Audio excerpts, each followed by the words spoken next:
pour nous, la nature, c'est la campagne. J'habite là et j'ai longtemps dit que j'y étais heureuse. Je le pense toujours, mais je ne le dis plus. Je ne le dis plus car le monde a changé autour de moi.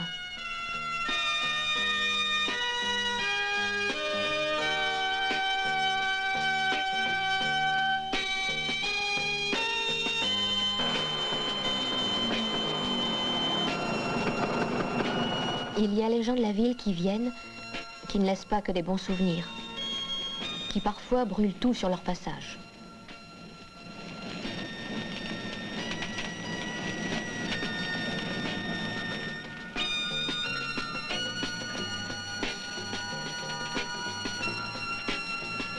Et quand la campagne a résisté à l'assaut des citadins, on regarde avec tristesse partir ses voisins.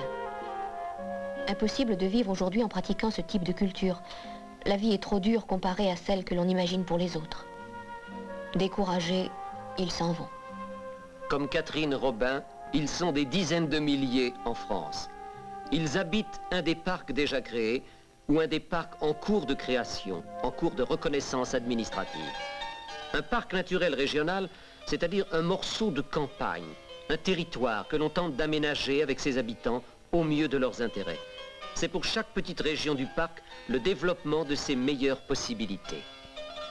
Tel secteur bien situé accueillera mieux les touristes. Pour tel autre, l'avenir, c'est la modernisation de l'agriculture. Là, dans les hauteurs, des pâturages, une zone de nature protégée. Ici, c'est un pôle de développement rassemblant accueil, commerce, activités artisanales. Ici, pour améliorer la chasse, une réserve. Là, un circuit de pêche. Ici, des refuges, des gîtes. Là, un itinéraire de promenade courant à travers le pays, semé de maisons du parc. Enfin, pour garder l'harmonie des sites les plus prestigieux, des zones de protection du paysage. Et sur la carte se dessine l'avenir de la région.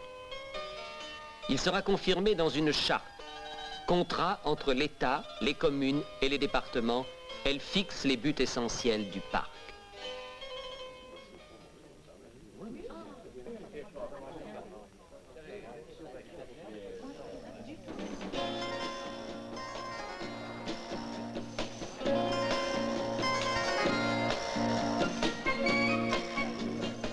Le parc, un avenir qui a été voulu et précisé au cours de multiples réunions avec toutes les personnes intéressées.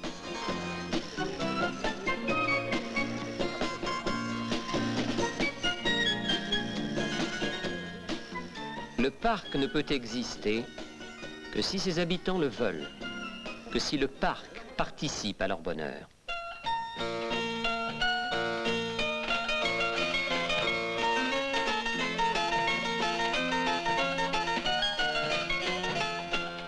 Dans le parc, les emplois artisanaux existent. Ils doivent même pouvoir se développer.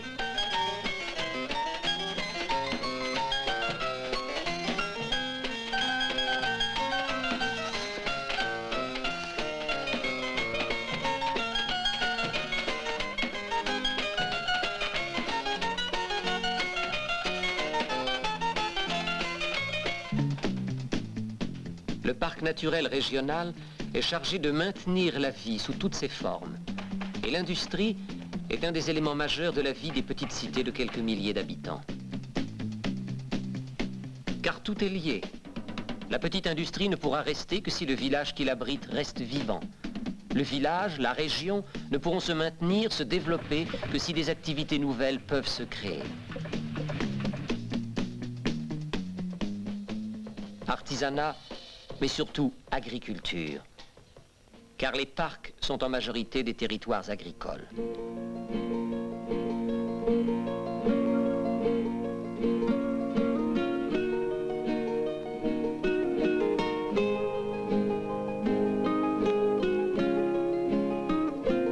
La proportion des agriculteurs y est partout supérieure à la moyenne nationale.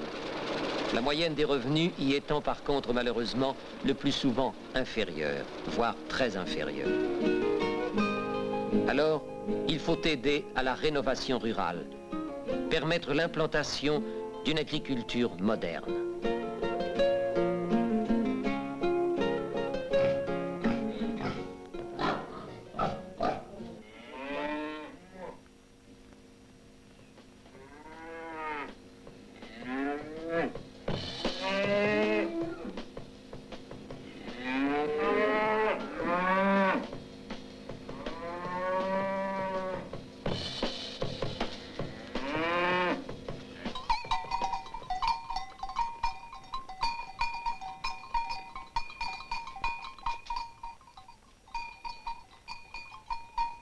Parfois, l'agriculteur devra chercher ailleurs que dans la culture ou l'élevage des sources de revenus complémentaires.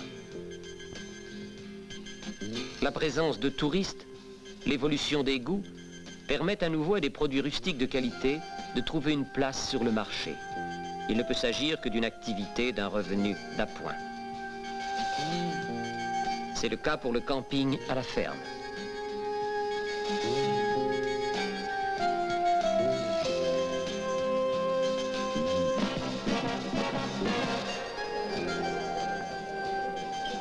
Activité d'appoint aussi, l'auberge paysanne, où des repas simples de produits de la ferme sont servis.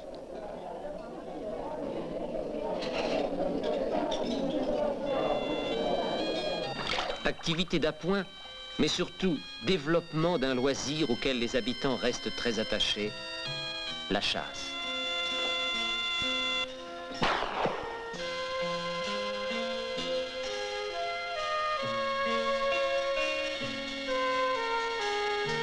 Car dans les parcs naturels régionaux, on continue à chasser.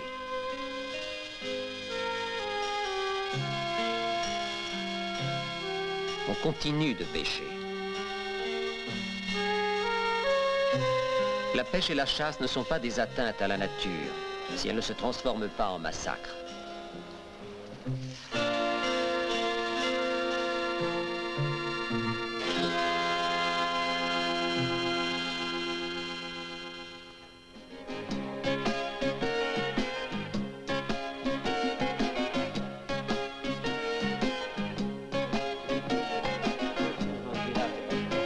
Zone de développement, zone agricole, partout le parc sera aussi une zone d'accueil. Les citadins viendront, de plus en plus nombreux. Le parc, les habitants du parc, les équipements, les activités du parc doivent permettre de protéger et d'aménager la campagne malgré les maladresses et parfois les ignorances de l'habitant de la ville. Faciliter cette reconnaissance entre citadins et ruraux, c'est un des objectifs des maisons de jeunes, des centres d'information, des centres d'animation, des maisons du parc. Écomusée, exposition, animation de village, observation de la faune et de la flore, centres artisanaux, tout peut être mis en œuvre pour valoriser les richesses de la campagne.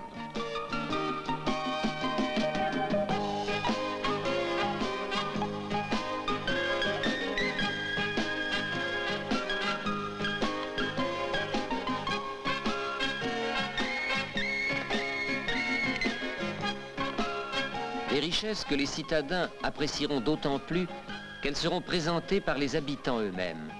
Ce système permettant aussi de donner un complément de ressources à des jeunes qui, bien souvent, sans cet appoint financier, sans cette ouverture sur le monde urbain, refuseraient de rester.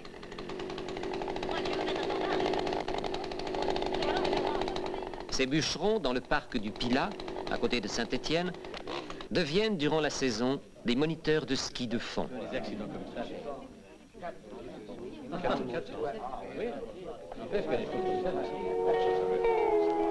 Ce sont des fermes qui servent de relais pour les randonnées. Des fermes, des agriculteurs, des bûcherons, du ski de fond. Une toute autre manière d'aborder le problème des loisirs de la neige.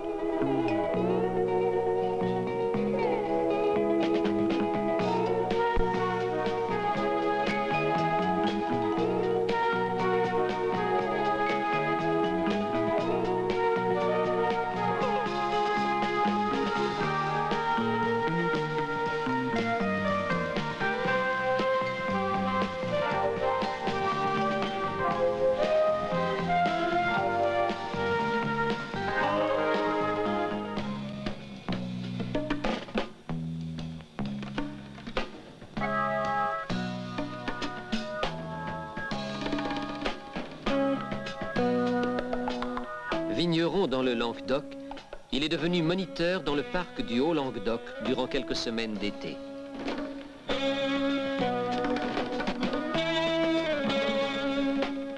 Moniteur, c'est pour lui l'occasion de vivre avec des jeunes venus de tous les horizons.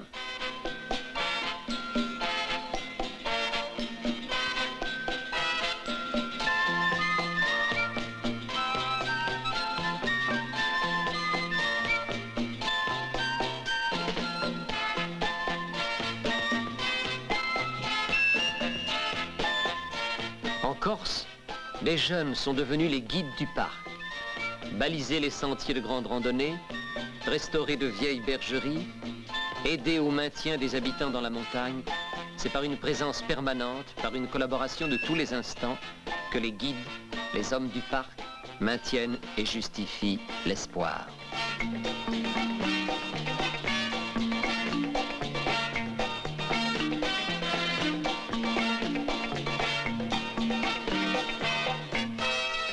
Ces randonnées équestres sont organisées par des agriculteurs et mènent les cavaliers de ferme en ferme à la connaissance d'un pays.